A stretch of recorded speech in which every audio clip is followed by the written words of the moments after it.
বন্ধুরা, বুলেট সরোজিনীতে দেখা গিয়েছে যে সরোজিনী বলে, আমার মাথায় একটা প্ল্যান এসছে। আমাদের এই প্রার্থনা সভাকে যদি একটু সুরেলা করা যায় তাহলে আরও ভালো হবে। তখন সবাই বলে, হ্যাঁ হ্যাঁ বলো, কী বুদ্ধি? তখন সরোজিনী বলে, আমি চাই যে ডানা একটা গান গাক। তখন ডানা বলে, কি বলছো? আমি সবার সামনে গান গাই না। এরপরে রনর বাবা এসে বলে, সরোজিনী, আমার কিন্তু অন্য একটা আবদার আছে। তোমার মায়ের ছবির দিকে দেখো, প্রীতিলতা, সে খুব সুন্দর গান গাইতো। তাই আজ তার স্মরণসভায় তুমি যদি একটা তোমার নিজের গলায় গান গাও, সেটা আরও সব থেকে সুন্দর হবে। তখন ডানাও এসে বলে, হ্যাঁ সরোজিনী, তুমি গানটা গাও আর আমি তোমার সাথে গলা মেলাবো।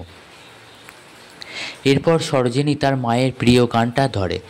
সবাই খুব মন দিয়ে শুনতে থাকে, ভালোও লাগে সবার। এরপরে ডানাও সরোজিনীর সাথে গলা মেলায়, দুজনে মিলে গাইতে থাকে। এদিকে সরোজিনী, এদিকে ডানা। এরপর দেখা যায় সরোজিনীর গান একসময় থেমে যায় আর সরোজিনী কাঁদতে থাকে। আর ঠিক তখনই সেখান থেকেই গান ধরে সরোজিনীর দাদা, অর্থাৎ চ্যাটার্জি ভিলায় প্রবেশ করলো সরোজিনীর দাদা আর বোন। এরপর সরোজিনীর দাদা গান গাইতে থাকে সেখান থেকে। আর গান গাইতে গাইতে সরোজিনীর হাতে তুলে দেয় সেই মাফলারটা, ছোটোবেলার 3 ভাই বোনকেই তার মা মাফলার করে দিয়েছিল, একই মাফলার। সেই মাফলার তুলে দেয়, যেটা সরোজিনী হাতে পেয়ে খুব খুশি হয় আর ভালোভাবে দেখতে থাকে। আর সেটা বারবার মুখে বোলায়, হাতে বোলায়। এরপর সরোজিনীর দাদা গান গাইতে গাইতে ছোটোবেলার কিছু ছবিও সরোজিনীর হাতে তুলে দেয়। তার দাদা, ভাই বোন, মা বাবা সবার একসাথে স্মৃতি, যেগুলো সরোজিনী বারবার দেখতে থাকে। এরপর সরোজিনীর দাদা বলে, চিনতে পারছিস? দেখ না মাফলারটা ভালো করে, আর এই ছবিগুলো। তখন সরোজিনী ভালো করে দেখে। এরপর সরোজিনীর দাদা সরোজিনীকে বলে, কী রে, আমাকে চিনতে পারছিস না? আমি তো নিজের দাদা, আমি তোর হারিয়ে যাওয়া দাদা। তখন সরোজিনী কেঁদে ফেলে, সরোজিনীর দাদাও। এরপর সরোজিনী নিজের দাদাকে জড়িয়ে ধরে, আর সরোজিনীর দাদাও। এরপর সরোজিনীর বোনও আসে আর ওর দাদা বলে, এই দেখ, এ হলো আমাদের ছোট বোন। এরপর 3 জনের ভাই বোনেদের মিল হয়ে যায়। তখন সরোজিনী বলে, আমার আর কিছু চাই না, আমার মিশন সাকসেসফুল হয়েছে। তখন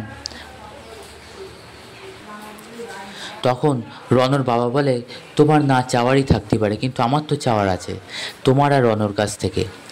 এরপর পিয়া বলে, হ্যাঁ বল, কী চাওয়ার আছে?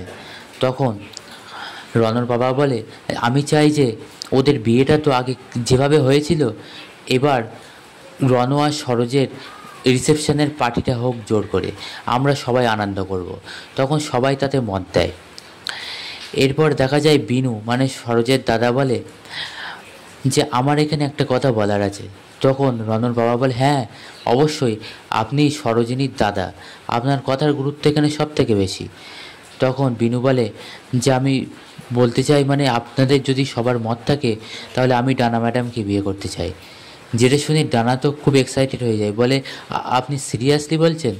তখন বিনু বলে, হ্যাঁ, আপনি এতদিন আমাকে আপনার মনের কথা বলেছেন যে আমার ব্যাপারে আপনি কী ফিল করেন, আমিও ঠিক আপনার ব্যাপারে সেমটাই ফিল করি।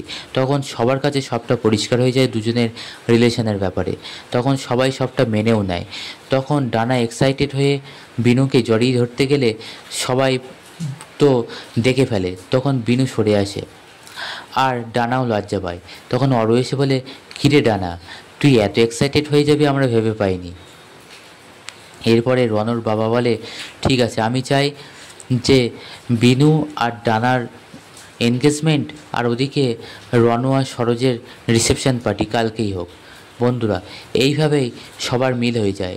আর এদিকে সরোজিনীও তার হারিয়ে যাওয়া ভাই বোনদেরকে ফিরে পেলেও আর নিজের মিশনও সাকসেসফুল হলো। বন্ধুরা, পরবর্তী আপডেট পেতে অবশ্যই আমাদের সঙ্গে থাকুন আর চ্যানেলটা সাবস্ক্রাইব করুন।